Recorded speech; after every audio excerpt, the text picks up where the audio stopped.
Nada más póngale a aceptar.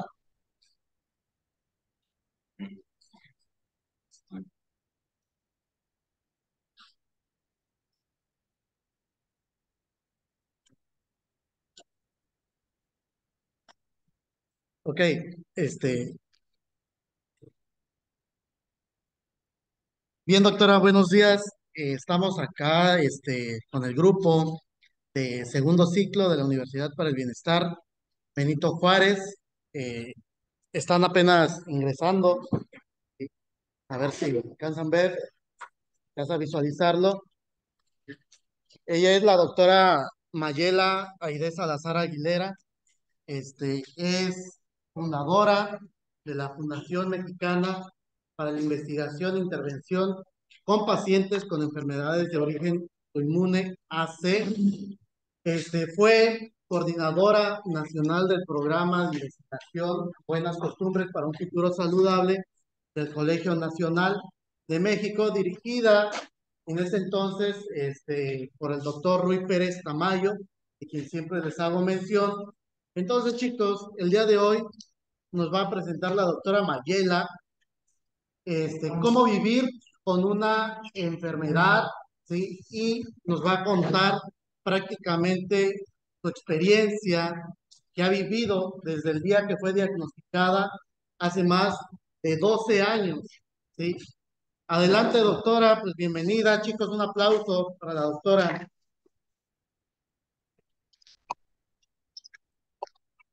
Adelante, doctora, cámaras y micrófonos para usted. Buenos días, muchachos. Gracias. Eh, bueno, pues para mí es un placer estar con ustedes. Hace mucho tiempo que Álvaro y yo hablábamos de la posibilidad de tener esta videoconferencia y pues finalmente se dio el espacio. Solo para confirmar, ¿me están escuchando bien? Sí, bien, nos escuchamos perfectamente. Muy bien. Entonces, chicos, sí, se me solicitó que les hablara acerca de el tema cómo vivir con una enfermedad. Esto para mí, pues, es una experiencia personal. Yo fui diagnosticada hace 13 años con miastenia gravis, generalizada, con compromiso vulvar. Es la más grave de las miastenias. No sé si ya vieron la enfermedad, si conocen las características de la misma. Hola, ¿han visto Adelante. algo respecto a esto? ¿Sí? ¿Han visto algo al respecto? Pues lo que se sabe, bueno, en realidad no se sabe poco, pero más que nada es que el neurotransmisor, bueno, hay anticuerpos que dañan los receptores del neurotransmisor de la acetilcolina y pues esto va a causar pues la flacidez de los músculos, ¿no? Pero en realidad no se Ajá, sabe si qué es lo que lo crea. Igual está un poquito como relacionado con el. Se cree que puede ser una de las causas de los anticuerpos, o sea, la creación de anticuerpos. sí, así es. No sabemos qué es lo que la detona, solo sabemos que es de origen autoinmune y bueno, lo que nos interesa.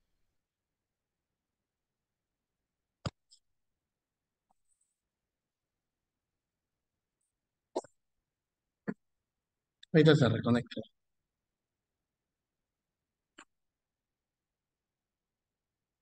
Que esto conlleva.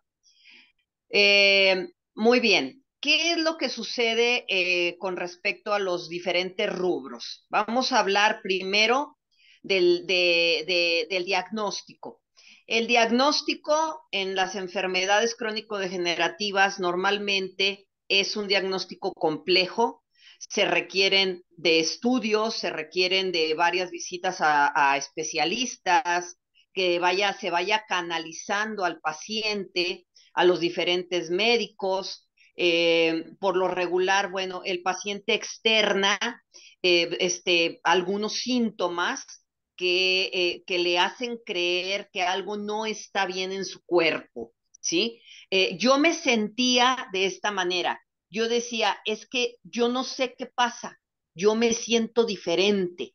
Y se lo dije a varios de mis médicos. Se lo dije a mi ginecólogo, que era con mi médico de cabecera, se lo dije a otro de mis médicos, en fin, se los dije a varios.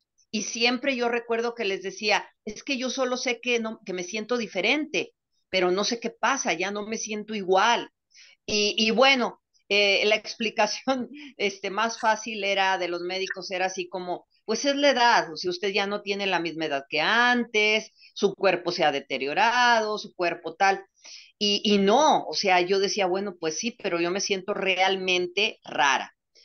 Entonces, es importante que cuando el paciente externe que algo le está pasando, que algo dejó de funcionar adecuadamente, eh, lo escuchemos, lo atendamos y no demos por hecho que se trata de un cambio de etapa en su vida, que quizás es estrés, que quizás es psicológico, que luego también le echamos mucho la culpa a eso, ¿no? Ay, debe ser emocional, debe ser psicológico. Bueno, ¿y por qué no pienso que quizá realmente el paciente me está hablando de síntomas, ¿sí? De una enfermedad que está oculta, que está encubierta. Entonces, bueno, eh, en este caso, pues yo tuve la fortuna de que en mi familia hay varios médicos, mi padre, mis hermanos, y que ya había un diagnóstico familiar. En este caso, mi papá había sido diagnosticado con miastenia gravis 6 años antes que yo. Por lo tanto, ante el desconocimiento de la enfermedad, mis hermanos se habían dedicado a estudiar el tema y yo fui, digamos que una vez que hice crisis, fui rápidamente diagnosticada. ¿Cómo hice la crisis? Bueno, hice una crisis de respiratoria, una madrugada, hice una crisis respiratoria de la cual salí afortunadamente en casa porque nadie supo qué hacer, no supieron ya, o sea, no,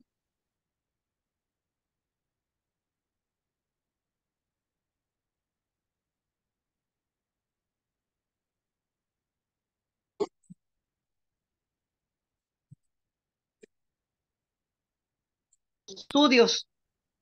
Entre ellos, bueno, pues me vieron internistas, luego me vio el neurólogo, se me hicieron prueba de anticuerpos de acetilcolina, y se me hizo una prueba clínica en hospital, en área de choque, se me dio un medicamento que de no haber yo tenido miastenia, estado enferma de miastenia gravis, pues habría sido fatal, probablemente.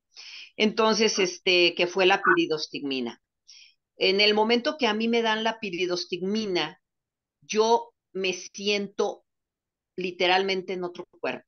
Así fue. O sea, de pronto, una vez que la piridostigmina entró a mi torrente sanguínea, que yo la absorbí, que pasaron 15 minutos, porque estaban midiendo el tiempo, 5 minutos, 10 minutos, 12 minutos, 15 minutos. Una vez que pasaron 15 minutos y la absorbió mi cuerpo, yo me empecé a sentir bien, esa sensación de tener la cabeza caída, que es un término que se usa mucho en miastenia gravis, la cabeza caída, que es como si esto pesara muchísimo, como si la nuca no funcionara, como si el cuello no te pudiera soportar la cabeza, ¿sí? De no poder mirar hacia arriba porque no te lo permiten los músculos de tu cuello, esa sensación de tener un nudo siempre en la garganta y necesitar estar tomando pequeños traguitos de agua para que pase, para que ese nudito se desvanezca un poco, esa sensación de me siento rara, pero no sé qué tengo,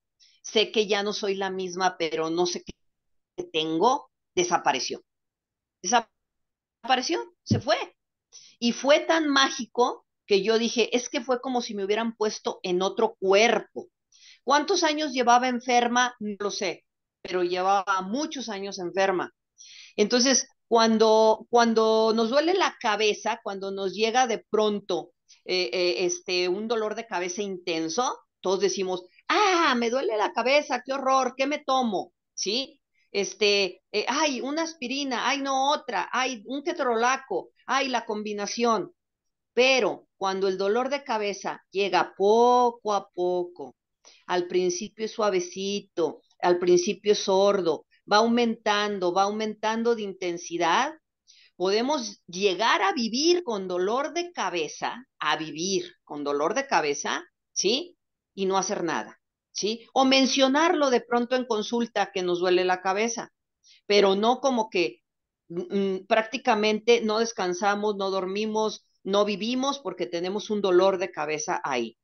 Bueno, pues lo mismo pasa con las enfermedades, ¿sí? Si de pronto yo hubiera perdido la fuerza en mi cuerpo, si de pronto mi cabeza se hubiera caído, si de pronto ese nudo con el que vivía hubiera aparecido y no desapareciera, si de pronto yo empezara a tener problemas para hablar, se empezara a trabar mi lengua, empezara yo a atragantarme con mi propia saliva, empezara a tener problemas en la noche de asfixia, etcétera, me hubiera espantado, pero no fue de pronto, todo fue poco a poco, poco a poco, poco a poco, poco a poco.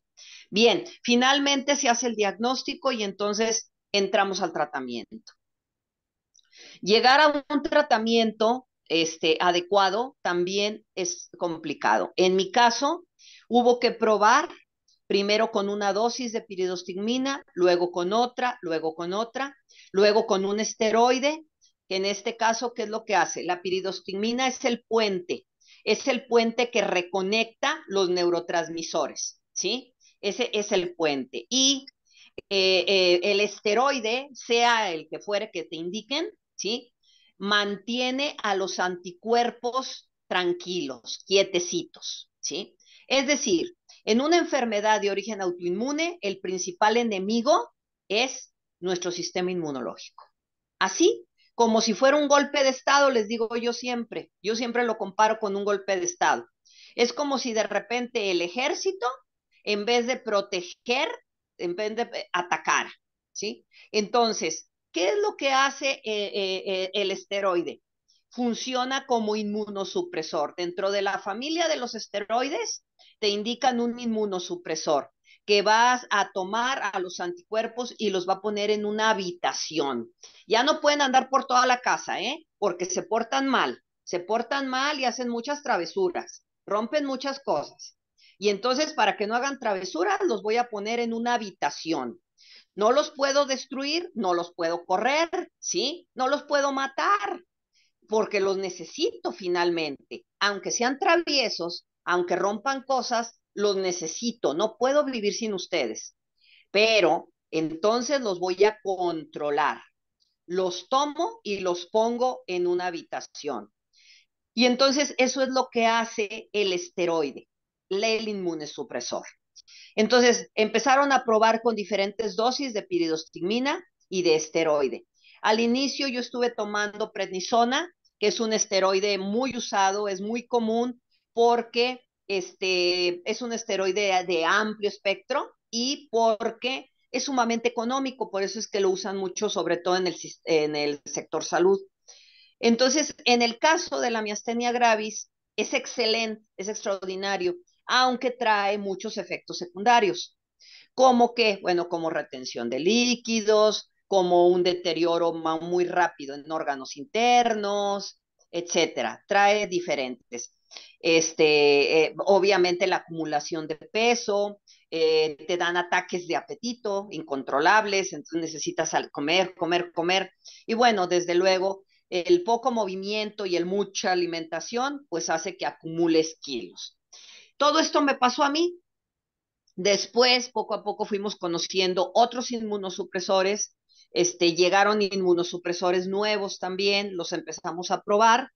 Y actualmente yo tomo Deflazacort y lo tomo en una dosis muy baja. Al principio eran 12 miligramos por día de Deflazacort.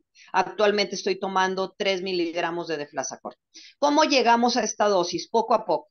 Hubo que probar primero para establecerme. Una vez que me tuvieron estable, ¿sí? entonces mantenerme y después comenzar a retirar medicamentos. También la piridostigmina al principio eran dosis altas, ¿sí? Y poco a poco fuimos bajándola. Actualmente yo estoy tomando la piridostigmina cada 8 horas, ¿sí? La dosis varía dependiendo de mi actividad, pero más o menos son 2,5 tabletas por día, divididas en cuánta actividad tenga yo. A mayor actividad, mayor cantidad de piridostigmina. ¿Por qué? Porque la piridostigmina es la gasolina con la que funciona mi cuerpo, como un vehículo, ¿sí? Entonces, un vehículo que se mueve mucho gasta más gasolina, ¿sí? Un vehículo que lleva mucha carga gasta más gasolina. Por lo tanto, entre menos pese yo, ¿sí? Y entre menos actividad tenga, necesito menos gasolina, menos piridostigmina. Pero si yo me quedo muy quieta, si no me muevo, si me quedo en cama, si me quedo sentada, entonces hago lo que se llama exceso, ¿sí? El exceso se parece mucho a la falta de medicamento.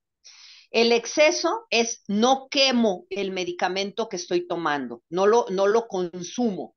Entonces, al acumularse en mi cuerpo, me crea la misma sensación que si no me lo estuviera tomando. Se me cae la cabeza, me siento débil, me empiezo a atragantar, mi vista se nubla, etcétera, etcétera. Empiezo a salivar. Uh-huh. Bien, por lo tanto, hay que encontrar la dosis exacta y esto es para cada paciente, ¿sí? Eh, hay que tener muy claro que no hay enfermedades, hay pacientes. Cada paciente va a llevar un tratamiento único, ¿sí? Habrá medicamentos como este que yo les digo, la piridostigmina es el puente que va a comunicar tal y tal y tal. Sí, pero ¿en qué dosis? Va a depender de cada paciente, ¿sí? De qué edad tiene, de cuánto pesa, de cuánto mide, de cuánta actividad tiene, de cómo tolera el medicamento. El esteroide, hay un amplio variedad de esteroides y de inmunosupresores particularmente. Entonces, ¿cuál inmunosupresor le vamos a dar a este paciente? Igual, va a depender de muchas situaciones, de su edad, de su peso, de sus necesidades, de su tolerancia al medicamento. Entonces tenemos que ir encontrando el punto, ¿sí? El medicamento exacto para cada paciente. Aparte de estos medicamentos, ¿qué más necesitamos? Bueno, esto ya va a depender igual de cada paciente. Yo, por ejemplo, estuve tomando omeprazol mucho tiempo porque la prednisona me irritaba el estómago, ¿sí? Entonces tomaba omeprazol, me lo agregaron. Luego, en la misma época fui diagnosticada con hipertensión, entonces me agregaron un antihipertensivo, ¿sí? Por esa época fui también diagnosticada con hipotiroidismo, entonces me agregaron levotirosina, ¿sí? Entonces, ¿qué más? Ah, caray, pues ya le estamos dando muchos medicamentos. Ahora hay que ver qué tolerancia tiene. Hay que estar haciendo estudios continuamente. En un paciente crónico degenerativo, los estudios generales no se hacen al año, ni siquiera a los 6 meses, se hacen cada 3 meses, para ir viendo qué tolerancia tiene, cómo va, qué deterioro tenemos. Bueno, en este proceso fui diagnosticada también con un alto, con el colesterol muy alto en mi cuerpo. Entonces me agregaron atorvastatina. Bueno, muy bien. Entonces, la cantidad de medicamento que consumimos los pacientes crónico-degenerativos va a depender de, de la enfermedad base, ¿sí? Y de todo lo demás que se acumule, incluyendo la irritación, ¿no? La irritación de tu cuerpo, obviamente, a mayor consumo de medicamentos, ¿sí? La mucosidad de todo tu aparato digestivo, pues se va a irritar. ¿Qué pasa también con las vías urinarias? Lo mismo, lo mismo. También, y como estamos inmunosuprimidos, pues entonces somos presa de todo tipo de infecciones, ¿sí? Hay que cuidarnos de que la alimentación sea sana, sea limpia, sea adecuada, ¿sí? Entonces, ¿por qué? Porque nos podemos infectar con facilidad. Hay que cuidar mucho el aseo de nuestro cuerpo en todos sentidos, no solamente el baño diario, no, sino hay que cuidar con qué nos cortamos las uñas, hay que cuidar con qué nos lavamos todo. ¿Por qué? Porque un jabón no adecuado nos puede irritar tanto que nos puede llevar a una infección.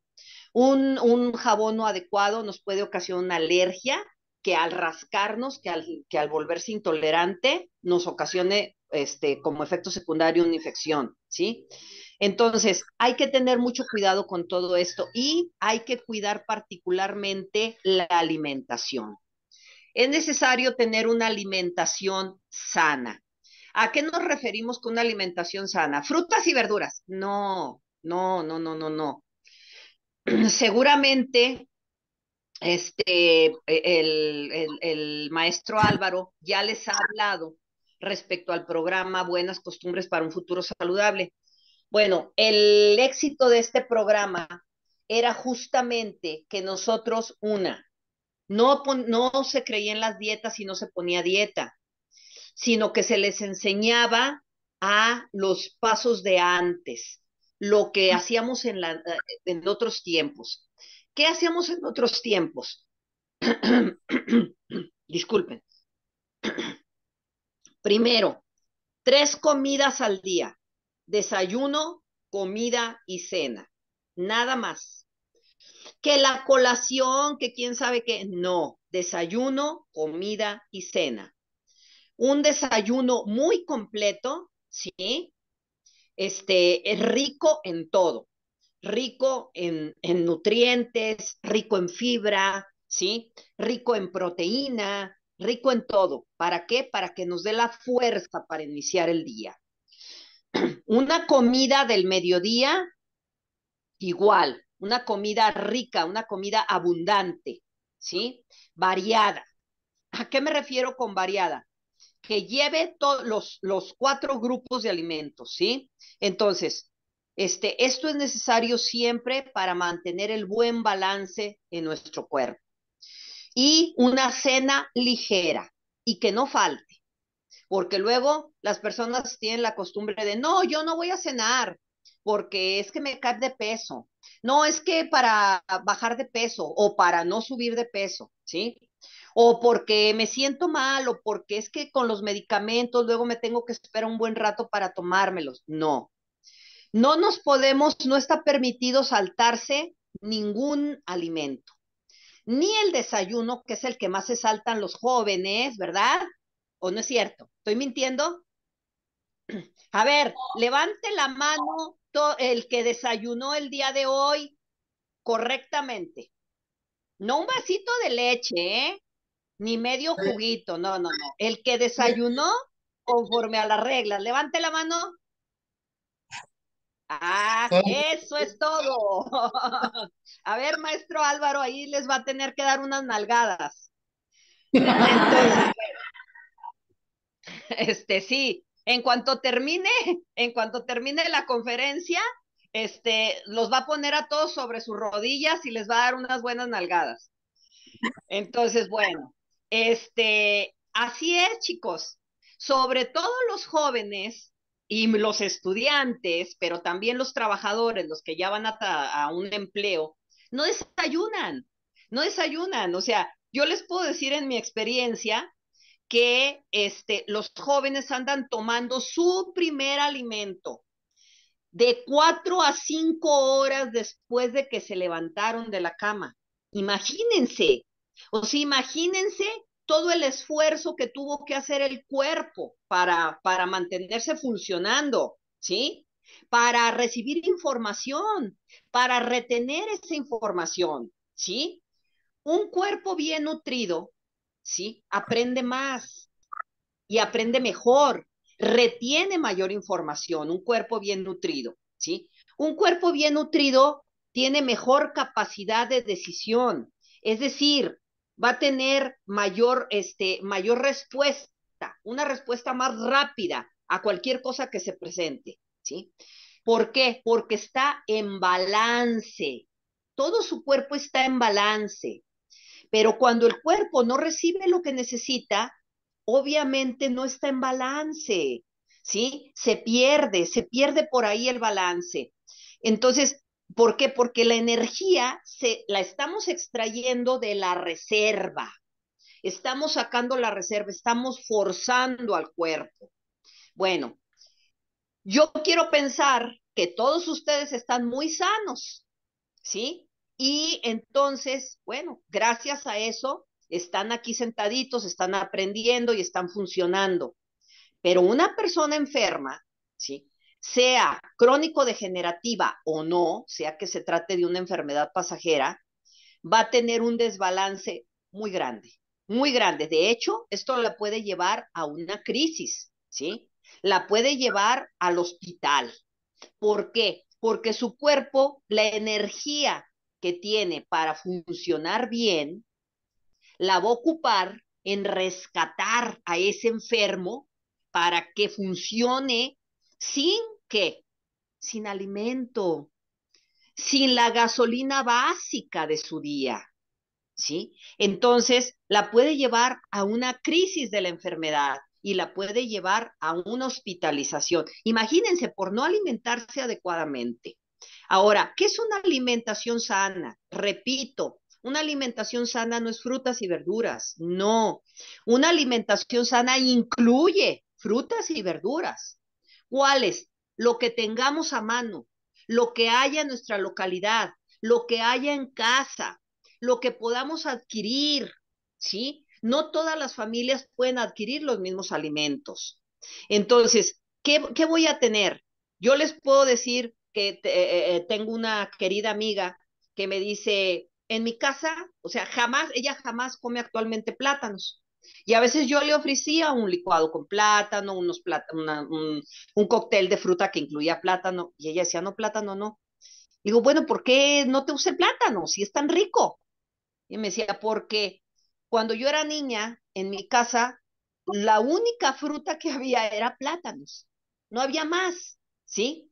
¿Por qué? Porque el plátano es económico.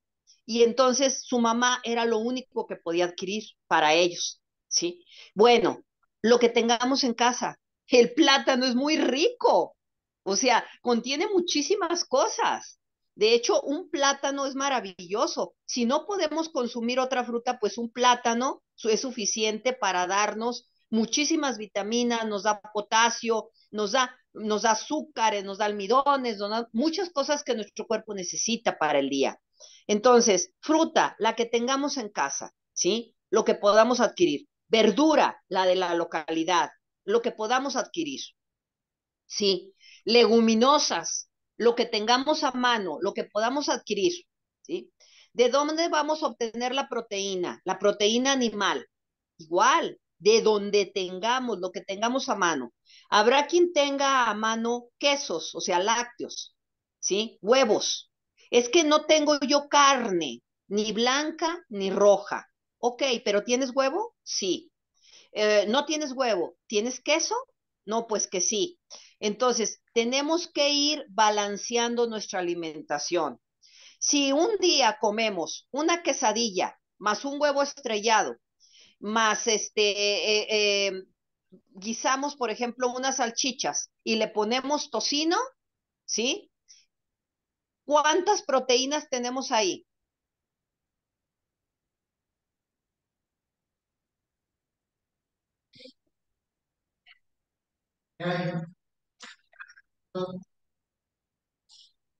¿Sí? ¿Cuántas? Tenemos la proteína animal del huevo, tenemos la proteína animal del queso, tenemos la proteína, o sea, a través de eso, ¿verdad? Y tenemos aparte el tocino, ¿sí? Entonces, todo esto, el embutido, quién sabe, ¿eh? Porque luego que es de soya, que quién sabe qué. Yo les puedo decir que aquí, donde yo vivo, hay justamente una fábrica de embutidos. Y extrañamente, a un lado hay un corral de burros. Entonces, esto es muy raro, muy raro. muy raro. Mi nieta dice, ay, porque el otro día hablábamos de que los burros están en peligro de extinción. Y entonces me dice mi nieta, no, no, no, aquí cerca hay un corral muy grande, lleno de burros y hasta hay burritos bebés. Y le digo, sí, ya sé dónde, al lado de la fábrica de embutidos, ¿verdad? Sí, ahí, pero atrás, en la parte de atrás, donde casi no se ve. Le digo, pues sí, hija, lo que pasa es que los burritos por una puerta van entrando y por la otra puerta van saliendo las salchichas. Entonces, o sea, entonces por eso, no sé decirles exactamente las salchichas de qué están hechas, pero bueno, pensemos que tienen algo de proteína animal. Entonces, bueno, a lo que voy es, variemos nuestra alimentación. En un desayuno no tenemos que tomar todo eso. Con que tengamos un alimento, una sola cosa que lleve la proteína animal, es suficiente, ¿sí? Entonces, eso es una alimentación sana, una alimentación variada. Tomar el agua necesaria, dependiendo del lugar, de la temperatura y de la altura del lugar donde vivimos, de nuestra localidad, ¿sí? No, es esta teoría de que muchísima agua tampoco aplica eso de tomarse 2, 3, 4 litros de agua. No, ¿por qué? Porque perdemos una cantidad de sales y minerales después. Entonces, Doctora, debemos de tomar el agua suficiente y se necesaria. va a cortar la transmisión. Volvemos el mismo enlace, igual en la misma opción donde activar el micrófono de la aplicación, Y a despertarla. Sí, de hecho ya se va a cortar la transmisión en unos 30 segundos. Sí, ok, entonces volvemos a conectarnos, doctora, de favor. muy bien. Todos tener paciencia.